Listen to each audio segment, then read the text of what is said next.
Bonjour à tous, aujourd'hui nous allons parler de Une tempête. Il s'agit d'une pièce de théâtre d'Aimé Césaire, publiée en 1969. Il s'agit d'une réécriture de la pièce de William Shakespeare, La tempête.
Un bateau est pris dans la tempête. Gonzalo pense que pour trouver une mer plus calme, il faut se diriger vers l'œil du cyclone. Le maître arrive et conseille de manière désagréable aux nobles d'aller dans leur cabine car il l'empêche de travailler. Gonzalo lui rappelle à qui il parle, mais le vent se moque bien de qui est sur le bateau. Ce dernier finit par sombrer. Sur une île, Miranda est affolée par le bateau qui vient de couler. Son père, Prospero, lui dit de ne pas tant s'inquiéter et que ce qu'il vient de se passer est pour son bien. Prospero lui révèle la vérité sur son passé. Miranda est née à Milan et Prospero était le duc de cette ville. Il y a eu un complot formé par son frère Antonio et le roi de Naples. Tous deux lui ont volé son duché et ils l'ont dénoncé comme étant un magicien et un sorcier auprès de l'Inquisition. Les prêtres du Saint-Office ont abandonné Prospero et sa fille sur une île déserte. Gonzalo lui a fourni des livres, des vivres et des biens. Prospero a su grâce à ses prophéties que le bateau contenant ses ennemis passait au large de son île. C'est Prospero et Ariel qui ont déclenché cette tempête. Ariel revient, mais il est triste d'avoir fait couler le bateau. Il n'a plus envie de faire ce genre de travail et il parle de la liberté promise par Prospero, mais non donnée. Prospero dit qu'il a besoin d'Ariel pour son œuvre et il lui rappelle que c'est lui qui l'a délivré de son arbre. Ariel pense parfois qu'il aurait préféré être un arbre. Prospero dit qu'il lui donnera sa liberté quand il le décidera. Prospero appelle Caliban. Ce dernier utilise un mot de son ancien langage, ce qui ne plaît pas à Prospero. Caliban a utilisé le mot uhuru, qui est le terme swahili pour désigner la liberté. Prospero trouve Caliban laid et Caliban le trouve vieux. Prospero lui rappelle qu'il lui est redevable car Prospero lui a appris à parler sa langue et il l'a éduqué. Caliban lui rappelle qu'il ne lui a rien appris du tout, sinon à comprendre sa langue afin qu'il comprenne les ordres. Sans Prospero, Caliban serait le roi car cette île appartenait autrefois à sa mère, la sorcière Sycorax, qui est maintenant décédée.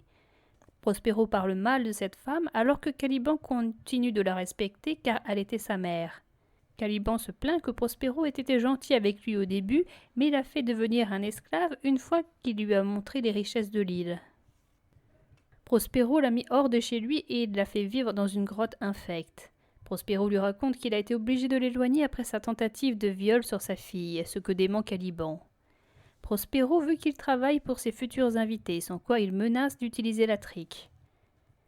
Caliban ne veut plus que Prospero l'appelle par le nom Caliban, car il ne s'agit pas de son nom, mais d'un nom inventé par Prospero. Il veut que Prospero l'appelle X, car Prospero lui a volé son identité. Ariel revient. Prospero a changé d'avis. Il ne veut plus qu'Ariel fasse du mal aux naufragés. Il veut seulement qu'ils aient peur afin d'obtenir leur pardon. Il voudrait que sa fille et le fils du roi de Naples se marient. Ariel va au-devant de Ferdinand, le fils du roi, et il l'attire jusqu'à Miranda grâce à son chant. Ferdinand se présente comme étant le roi de Naples depuis la mort de son père lors du naufrage. Miranda l'accueille avec bienveillance. Prospero intervient. Il dit à sa fille de ne pas être si serviable avec cet homme qui est un imposteur. Il veut en faire son esclave. Ferdinand ne veut pas se laisser faire, mais Prospero fait en sorte que Ferdinand ne puisse plus se défendre. Ariel va voir Caliban dans sa grotte. Ariel lui dit qu'ils sont esclaves et qu'ils veulent tous de la liberté. Ariel est venu l'avertir de la vengeance que Prospero veut effectuer sur Caliban, qui compte bien lui résister. Ariel lui demande pourquoi il ne se laisse pas faire. Caliban lui rappelle que son obéissance ne lui a rien apporté. Ariel pense avoir gagné une promesse de liberté, mais Caliban sait que cela n'est que du vent. Ariel n'arrête pas de répéter que Prospero est fort, chose dont doute Caliban, qui pense qu'Ariel se sert de ce prétexte pour cacher son manque de courage de se révolter. Ariel pense gagner sa liberté en faisant appel à la conscience de Prospero quant à son injustice pour qu'en plus d'eux-mêmes, Ariel libère Prospero. Cependant, selon Caliban, Prospero n'a pas de conscience et toute fraternisation avec cet homme est impossible. Caliban préfère faire la guerre à Prospero, et il aime mieux voir son île sauter plutôt que de connaître l'humiliation et l'injustice. Gonzalo ne voit que les bénéfices de l'île, alors que Sébastien n'en voit que des mauvais. Pour Gonzalo, si l'île est déjà habitée, il faudrait garder ses habitants comme tels pour permettre aux personnes citadines de se ressourcer sur cette île. Alonso met fin au babillage de Gonzalo. Le roi et Gonzalo commencent à être fatigués et à avoir faim. Prospero entre, invisible, et des êtres dressent une table. Quand les hommes s'apprêtent à manger, des lutins viennent reprendre le repas avant de le redonner. Alonso a décidé de ne pas manger, mais cela ne plaît pas à Prospero qui veut que ces hommes mangent. Ariel ne comprend pas ce revirement dans les ordres. Si les hommes mangent, ils sont soumis et Prospero en tire sa puissance. Les hommes finissent par manger. Alonso pense à ce qu'il n'a plus, c'est-à-dire son fils, son trône et sa patrie. Gonzalo lui conseille de restreindre ses idées et de ne penser qu'à l'île. Ils se mettent à dormir. Alonso espère y trouver l'oubli. Antonio et Sébastien sont réveillés et ils regardent les autres dormir. Antonio lui fait comprendre qu'il peut devenir roi de Naples grâce à un assassinat. Sébastien a trop de scrupules pour tuer le roi qui est son frère. Il va se charger du meurtre de Gonzalo et Antonio du meurtre du roi. Ariel stoppe les deux hommes et il réveille les hommes endormis. Ariel dénonce la tentative de meurtre. Ariel leur dit que Prospero est sur cette île et qu'il veut seulement leur repentance. Antonio, qui ne se soumettrait pas à un homme, décide de se soumettre à Prospero à cause de sa magie. Gonzalo voudrait d'Antonio et de Sébastien pas seulement de l'attrition, mais de la contrition. Ariel leur dit que le fils du roi est encore vivant. Il les convie auprès de Prospero pour les fiançailles de sa fille. Caliban regarde Ferdinand travailler. Il se rend compte des différences qu'il y a avec lui. Caliban n'a personne pour le consoler et sa condition d'esclave l'est du matin jusqu'au soir. Miranda vient et veut connaître Ferdinand, qui veut connaître son nom. Elle ne veut pas le donner car son père le lui a interdit. C'est Caliban qui le souffle à l'oreille de Ferdinand. Prospero va chercher Ferdinand. Il demande à Caliban de terminer le travail. Caliban ne veut pas faire les tâches d'un autre en plus des siennes, mais il se soumet face aux menaces de Prospero. Trinculo pense être le seul survivant. Il voit Caliban sous une brouette. Il pense qu'il s'agit d'un Indien. Il se cache sous la couverture sous laquelle est Caliban à cause de l'orage. Trinculo pense ramener l'Indien en Europe pour faire fortune en le montrant dans des foires. Stefano entre et il boit. En voyant la tête de Caliban, il le prend pour un Indien et il pense lui aussi à l'argent qu'il pourrait se faire en l'exhibant dans une foire. Stefano le trouve froid et il lui donne du vin. Quand il remarque que l'Indien a deux têtes, il pense gagner encore plus d'argent. En voulant donner à boire à l'autre tête, il reconnaît Trinculo. Ils se disent comment ils ont échappé à la tempête. Trinculo a survécu grâce à un tonneau et Stefano grâce à son ventre. Stefano pense à civiliser l'Indien, mais pas trop pour pouvoir en tirer parti. Pour savoir s'il parle, Stefano veut lui donner du vin. Trinculo pense que c'est du gâchis. Ils décident de l'exploiter ensemble. Ils pensent aux bienfaits de cette tempête qui les a débarrassés de cette noblesse dont ils sont asservis. Stefano s'autoproclame roi de l'île, ce qui ne plaît pas à Trinculo, mais Caliban reconnaît en Stefano un roi. Caliban leur dit qu'en ce moment Prospero est le roi de l'île. Stefano veut le renverser, mais il s'endort sans doute à cause de la nuit qui tombe. Prospero veut donner aux tourtereaux un spectacle. Pour cela, Ariel fait venir des déesses telles que Junon, Eris, Cérès, et il y a également des naïdes. Échu vient alors que personne ne l'a invité. Prospero lui ordonne de sortir, mais il n'en fait rien et chante une chanson obscène. Il finit par partir et les dieux font de même.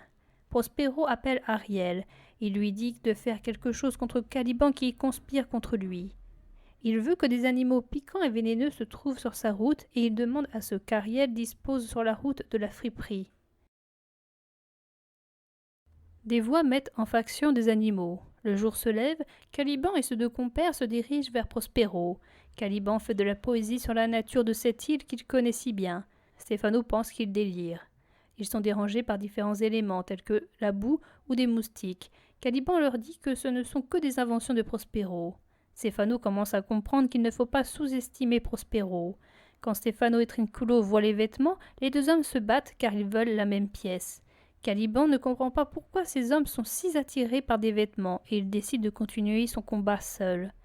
Quand il arrive vers Prospero, il ne peut pas le frapper car Prospero ne se défend pas. Prospero fait en sorte qu'Ariel fasse prisonnier les trois hommes. Alonso et sa troupe vont dans la grotte de Prospero où Miranda et Ferdinand jouent aux échecs. Alonso et Gonzalo sont contents de retrouver Ferdinand et de le trouver en compagnie de sa future femme. Prospero leur dit que leurs vaisseaux et leurs marins leur seront rendus le lendemain. Prospero veut partir avec eux en Europe. Il donne la liberté à Ariel. Ariel veut en profiter pour provoquer un soulèvement chez les esclaves. Caliban et les deux autres hommes viennent. Stefano et Trinculo disent avoir vu des habits et avoir voulu les ramener à leur propriétaire. Ils se disent victimes d'une erreur judiciaire. Prospero préfère les laisser décuver. Gonzalo, apprenant que Caliban est un irréductible, essaie de l'exorciser. Caliban dit à Prospero que son seul regret est d'avoir raté son meurtre. Caliban n'est pas intéressé par la paix proposée par Prospero. Il veut son île et sa liberté. Prospero n'arrive pas à voir qu'il est un tyran. Caliban lui en veut de lui avoir menti et surtout de lui avoir donné une image de lui-même qui était fausse. Il espère un jour écraser Prospero et il sait que Prospero ne partira pas de son île et qu'il restera pour continuer de le persécuter. Prospero pense qu'il sera toujours le plus fort. Il dit sa haine de Caliban et il dit vouloir rester car il pense que cette île ne serait rien sans lui. Prospero confie son duché à son frère jusqu'à ce que Ferdinand et sa fiancée le prennent en main. Il n'assistera pas au mariage de sa fille. Prospero parle seul à Caliban. Puisqu'il n'a pas réussi à faire devenir Caliban comme il le veut, il veut répondre à la violence par la violence. Prospero est alarmé par la nature qui reprend ses droits, si bien qu'il se met à tirer sur elle. Prospero a froid et il demande à Caliban de quoi faire du feu. Caliban chante la liberté. Cette pièce possède des différences avec celle de Shakespeare, et ce n'est pas un simple calcage. La plus grande différence se situe à la fin de la pièce. Avec Shakespeare, Prospero quitte l'île, libère Ariel et sans doute libère Caliban. Avec Césaire, Prospero ne part pas en bateau pour l'Italie. Il n'assistera pas au mariage de sa fille et il ne reprendra pas son duché. Prospero décide de rester sur l'île avec Caliban. Même si la médiocrité de Prospero se voit tout au long du roman, elle est à ce moment-là à son paroxysme. Prospero remarque qu'il n'a pas fini son œuvre, c'est-à-dire rendre Caliban comme il le souhaite. Contrarié de cela, il veut employer d'autres méthodes sur Caliban afin de réussir son entreprise. Il veut utiliser la violence contre la violence. Or, Caliban n'est pas violent. Prospero prend l'insoumission pour de la violence. De plus, Prospero est déjà violent envers Caliban. Il lui parle mal. Il le menace de sévices physiques s'il ne se comporte pas comme il le veut, et il envoie des esprits le persécuter. Dans la pièce de Shakespeare, Caliban se soumet à Prospero, alors que dans cette pièce, il est en train de vomir Prospero. De plus, à la fin de la pièce, Prospero apparaît tel Sébastien, en ce qu'il ne trouve que des points négatifs à la nature. Prospero se plaint des animaux qui envahissent sa grotte, et il leur tire dessus. Il est également comme Stefano lorsqu'il pense que Caliban est devenu fou lorsqu'il parle de la nature avec poésie. Prospero ne peut se contenter de maîtriser les hommes, il a aussi besoin de maîtriser la nature de l'île. Tous les personnages qui ne sont pas originaires de l'île sont détestables. Ça ne fait aucun doute de Prospero. Prospero l'est dans ses relations avec Caliban et avec Ariel, mais il l'est aussi avec les naufragés quand il veut qu'ils mangent alors qu'il leur a fait retirer leur nourriture peu auparavant. Prospero est tel un tyran qui ne s'aperçoit même pas qu'il est un tyran. Trinculo et Stefano sont aussi détestables quand ils pensent à l'argent que pourrait rapporter Caliban. Sitôt libérés de leur maître, ils deviennent comme eux. Ils disent que Caliban est un Indien, mais rien n'est moins sûr. Antonio et Sébastien le sont aussi dans leur projet de meurtre. Antonio est abominable dans sa prise de duché et également dans sa dénonciation de Prospero.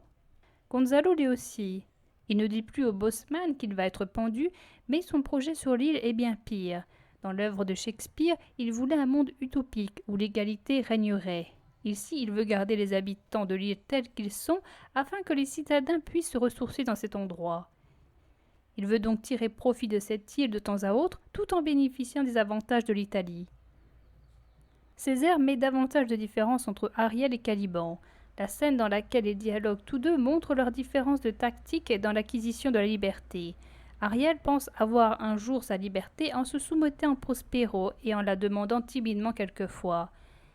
Plus que pour se sauver lui-même, il veut également sauver Caliban et Prospero. Cependant, il sera le seul à bénéficier de sa libération. De plus, Ariel n'a pas un rôle clair. Pourquoi vient-il dire à Caliban que Prospero veut se venger sur lui alors que peu auparavant Prospero avait l'air de se moquer de ce que Caliban pouvait machiner contre lui puisqu'il aurait la noblesse d'Italie avec lui? Par rapport à Shakespeare, le rôle d'Ariel dans les événements est tout de même plus important. Dans ses dires, Prospero a l'air d'agir moins seul et il attribue à Ariel plus de place dans ses actions. Cependant, Ariel subit une aliénation puisque Prospero le force à faire des choses qu'il désapprouve, comme le fait de noyer le bateau. Avec Césaire, le personnage de Caliban est plus travaillé. Il jure moins et il explique davantage sa situation. Une fois de plus, nous n'avons pas de réelle description de Caliban, mais il semble ici plus humain et moins monstrueux que dans La Tempête, où on le comparait souvent à un poisson. Caliban est toujours aussi lié à la nature de cette île. Caliban fait même partie de cette île. Ainsi, il n'envisage pas de s'enfuir ailleurs quand Prospero décide de rester sur cette île. Il préfère mourir en faisant sauter toute l'île. L'affirmation de la tentative de viol a complètement disparu. Caliban est plus adepte du langage. Mais à quoi cela sert-il face à quelqu'un comme Prospero? À quoi cela sert-il de parler ainsi face à la noblesse d'Italie, dont fait partie Gonzalo qui veut essayer sur lui un exorcisme? À quoi cela sert-il face à Miranda qui ne prend même pas la peine de lui adresser une seule parole? En plus d'être impitoyable envers les locaux, Prospero l'est aussi avec toute l'humanité. Il l'est avec Miranda qui se mariera avec Ferdinand alors qu'ils ne se sont même pas avoués leur amour comme c'est le cas avec l'œuvre de Shakespeare. Prospero est impitoyable avec les naufragés. Prospero renonce à sa vengeance qui aurait permis de rétablir une égalité entre eux. Il veut que ces personnages lui demandent pardon. En cela, les naufragés se situent en dessous de Prospero et Prospero est comme un dieu qui accorde la rédemption. Le pardon dans l'œuvre de Césaire est accordé plus facilement aux personnages. Alonso et sa compagnie ne sont pas prisonniers du bois de citronnier. Caliban, Stefano et Trinculo ne sont plus pourchassés par des chiens. L'apparition du dieu échu pourrait faire penser à Caliban, mais il peut aussi faire penser à Prospero. Prospero est arrivé sur l'île sans y être invité. Échu est arrivé à la fête sans y être invité. Prospero s'est servi des ressources de l'île. Échu profite de la boisson. Prospero prête des pensées libidineuses à Caliban et Échu chante des chants érotiques. Prospero décide s'il part ou reste. Échu décide de partir quand il en a envie et il ne s'en va pas quand Prospero le lui demande. Dis-moi, brave sauvage, qu'est-ce que c'est, ce bruit? On dirait le grondement d'une bête traquée. Non pas traqué, mais tapis. Ne t'en fais pas, c'est ma copine. Tu as l'air bien discret sur tes fréquentations. Même qu'elle m'aide à respirer. C'est pourquoi je l'appelle une copine. De temps en temps, elle éternue, une goutte me tombe sur le front et me rafraîchit de son sel ou me bénit. Comprends pas, tu ne serais pas saoul, des fois. Ben quoi? La houlante, la pas tellement patiente, la ruminante, qui brusquement se réveille dans un tonnerre de Dieu et vous plaque au visage, la lançant des fins fonds de l'abbaye, sa gifle de lessive hystérique. La mère? Quoi? Étrange pays, étrange blasphème. Mais le plus beau, c'est encore le vent et ses musiques, le salace hoquet quand il farfouille les halliers, ou son triomphe quand il passe, brisant les arbres, avec dans sa barbe les bribes de leurs gémissements. Ça, ce monstre délire à plein tube. Trinculo, pas de chance. Notre monstre bat la campagne.